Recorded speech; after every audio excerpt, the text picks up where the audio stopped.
guys, welcome back to my channel. My name is Tashana. If you are new here, welcome. In today's video we have Dave, and we're going to be talking about 10 differences between growing up Jamaican and growing up in the US. If you are interested in seeing that, continue watching. Already, you know it. Top everything, you know it. King already, you know it. My body soul got a king body. Body gon' shine, bling bling body. Calling all the shots, ring body. So, what's the first difference? Driving, whether, depending on state, whether it's 15 and a half or 16, as soon as you can, as soon as you are able to, you go directly to the DMV and do whatever you need to do to drive. You get your learner's permit, you take your test, whatever that is. Okay. And in Jamaica, typically, people don't drive. Majority of Jamaicans take taxis. And I would say especially if it is that a family has a car or a driver in the family, usually the man, and the man drives his wife or kids, or just one person in the household has a car and they share a car. I'm not sure whether it's economical, whether it's because a lot of persons cannot afford a car, or people just, everything is close by. There's that, because everything in Jamaica is close by. You can literally walk to a lot of places if you need to get to something.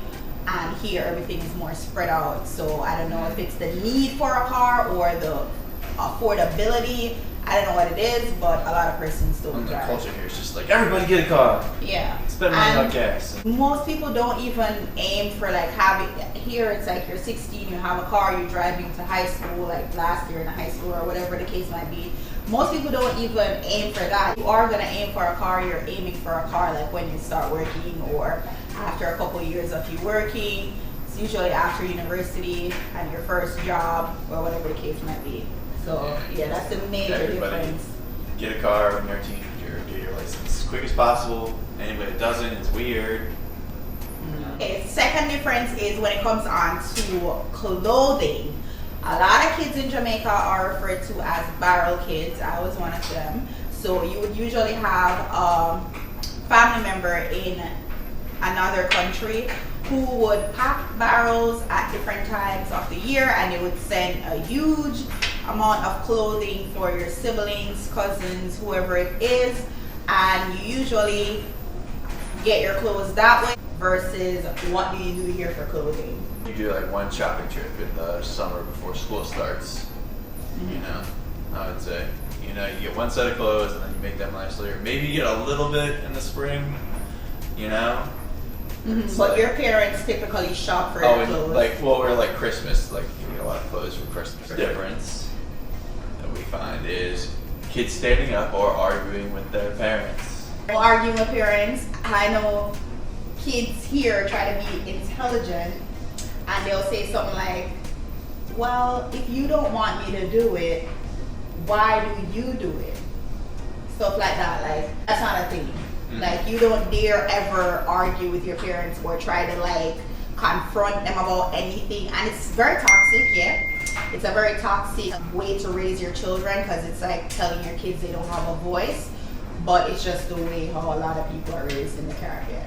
And I find that it helps with discipline as well, because there's a lot of things in adulthood that people do that I feel like Jamaican people, because they were raised to keep quiet when it comes on certain things, they don't voice opinions on certain topics, you know? And I feel like people here are more Just called, their opinion's the Yeah, most matter, important opinion, not whether it's right or wrong, just because it's there. fourth difference is catcalling.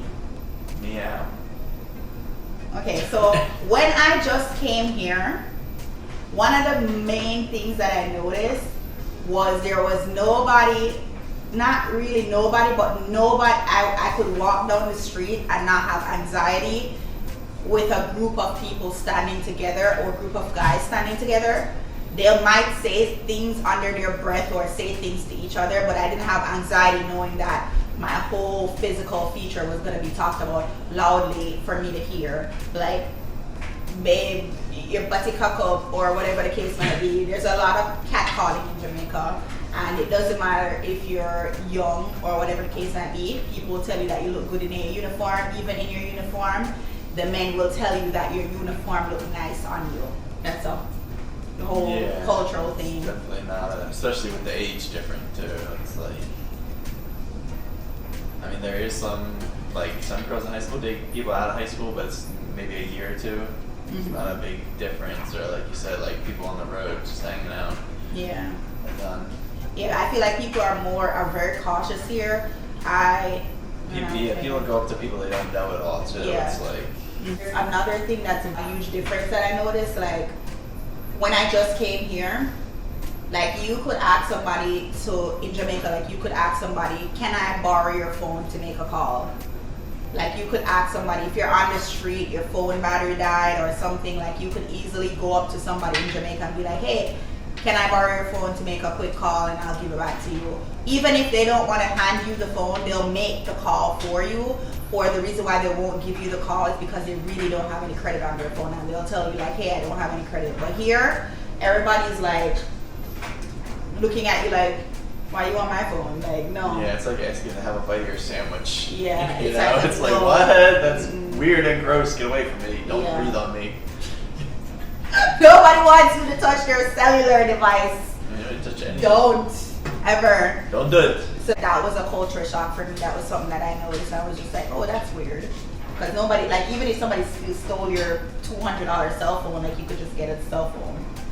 But anyways, yeah, that's a major difference. Dance moves and adult type dancing and stuff like that being different. Whereas, like, here it's like, I feel like it's a little different now. The kids all have, like, TikTok and everything. But at least growing up with me, it was like, if you had a school dance and that was the only time you had a dance. There was no like group dance parties. That's a good point. Even if it's school dancing, I feel like in Jamaica, like school dances, like you can they go like very close to the line of vulgarity. Yeah, there's what's it called? It's either the 6-inch rule where you can't be closer than 6 inches. Or there was like another one. There's not I can't remember what it was. And there's always chaperones at dances. Even if it's like sports day, like you still will see girls doing vulgar or mildly vulgar dancing.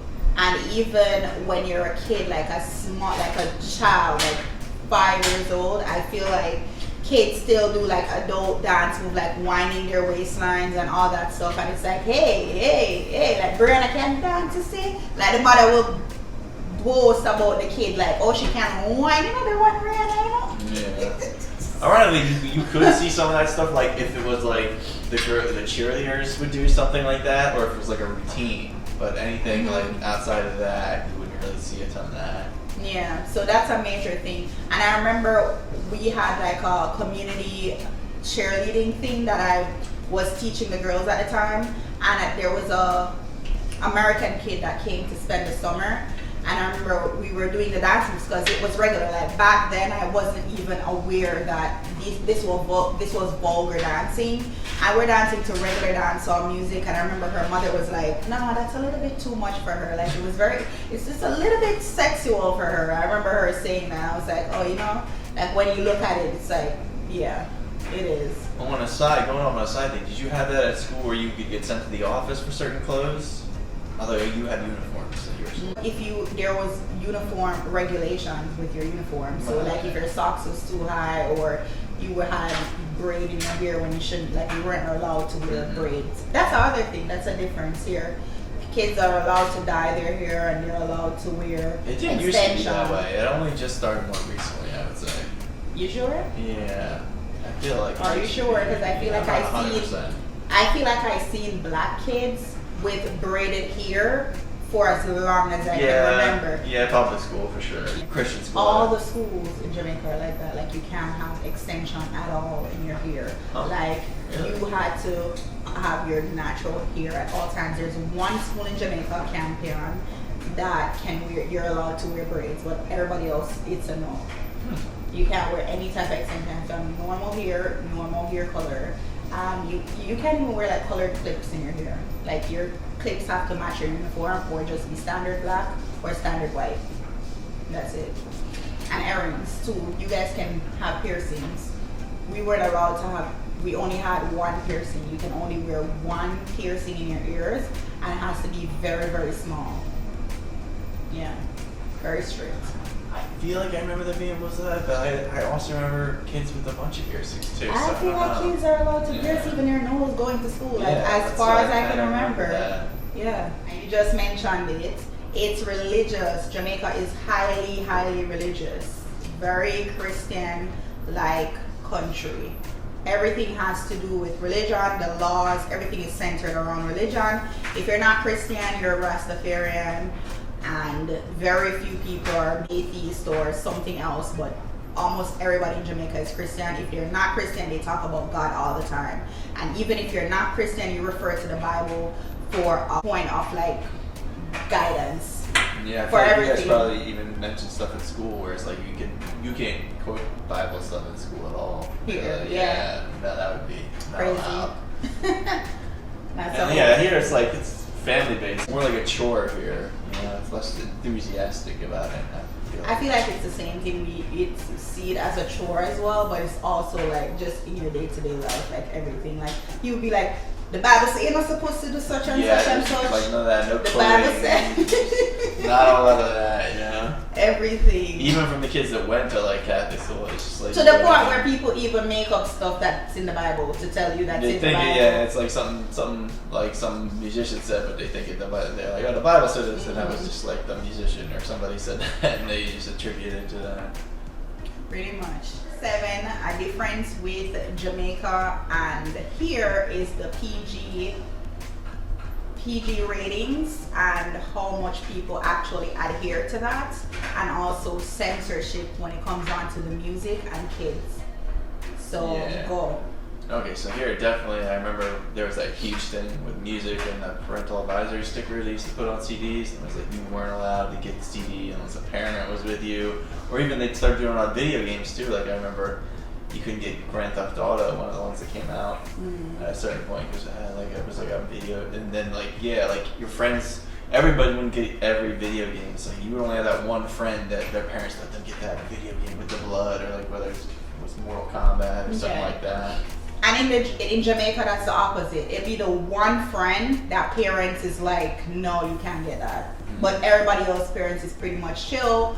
If it was a movie with a lot of kissing, gun violence, whatever it is, rated R or whatever the case might be, your parents would still watch it in front of you. Like your parents are watching it in front of you. Like Yeah, they wouldn't even let you into like a PG-13 movie and without, maybe cover your eyes, tell you to cover your eyes at that part.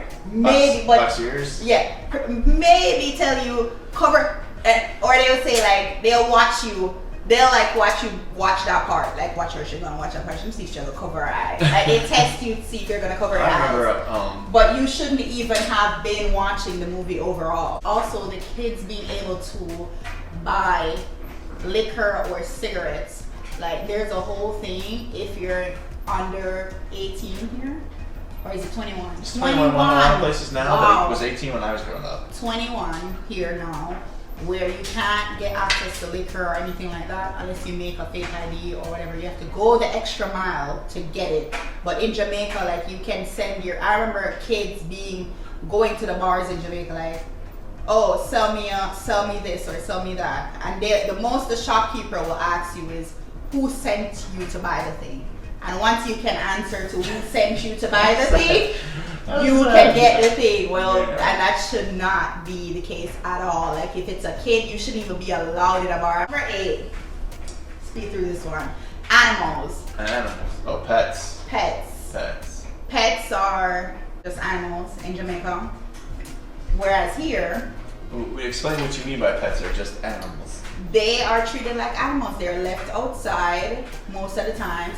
Even when people have like pet dogs, pet dogs here can be petted by anybody. Like you can go up to a person's dog and be like, hey, pet the dog. In Jamaica, when people say they have pet dogs, it's usually for protection. And it's usually, they're the only persons that can come into their yard and be safe. But anybody else go through the yard, you better make sure the owner is there with you, because the dog's gonna attack you. The dog lives outside. And the dog lives outside. Also, the other difference is just like the health of the animal. Like a lot of people, I don't feel like people actually take them to the vet. You guys have, I guess you have They vets. do. They do have vets. They're probably more like farm vets, right? And and I don't feel like people take their dogs and their animals to go get their shots, stuff like that. So you'll find like most of the animals suffering from different types of diseases. Well, I feel like, I imagine how it used to be. It's like how it used to be here. If they had that, it's probably more about like to make sure like as much of goats are good, or as much of like a farm vet. That's how it used to be here. But then like everybody got pets, and it's more about horses. Horses are expensive. And also the look of the animal, not even just like the health of the animal. I feel like feeding the animal, like I feel like people leave their animals to fend for themselves. So yeah, I was gonna say, Instead of like more wild. They could be gone for months and not, So you know what happens with that? A lot of animals, dogs especially, get poisoned by neighbors because the people leave the dogs to fend for themselves, and then the neighbors tired of the dog coming in their house, because a lot of people leave, and the dogs will just come in and like steal your whole meat, like your whole food. And so a lot of people end up poisoning the dogs, and it's just like because the animals are so left unattended and not cared for properly. And number 9 is a lot of people in Jamaica can't start their day without tea. Even if it's not whole breakfast, tea at least, like something warm in your stomach, coffee, black tea, some type of leaf tea, something like tea. I need breakfast, he does not tea. Like even if you do breakfast, kids don't really do tea, anything with caffeine like that, like coffee or tea. It's really more of an adult thing. And even if you do breakfast, it's mostly like something cold. Sometimes it's even like you'll go get like an iced coffee in the morning. Like people I'm talking about in general will get iced coffee, or they'll get a donut or something sweet. Like most Jamaicans, if it's something sweet, it's probably a fruit. But anything warm, that's it. Last but not least is number 10. One of the major difference is living with extended families. In Jamaica, a lot of people live with extended families. You have cousins, grandparents, uncles. They don't necessarily live in the same house, but there's another house in the same yard, or adjoining houses in different yards that people all live together. Yeah, it's different. I mean, there's some of that, but it's really very rare. I feel like everybody here lives, grows up, goes their separate ways. Yeah. A lot of people in Jamaica, I don't know if it's economical again, where people can't afford to go on their own, or people are just so close knit that they don't mind living with a family member. America is it's other things like individuality. Everybody do your own thing and make your own way, and so more than I expected, I guess. Yeah. I mean, I expected it, but there are also some similarities for sure. Yep. It's a lot of differences. Alright, so guys, if it is that you can think of any other difference, let us know in the comment section. Don't forget to like, comment, and subscribe, and I'll see you in another video. Bye.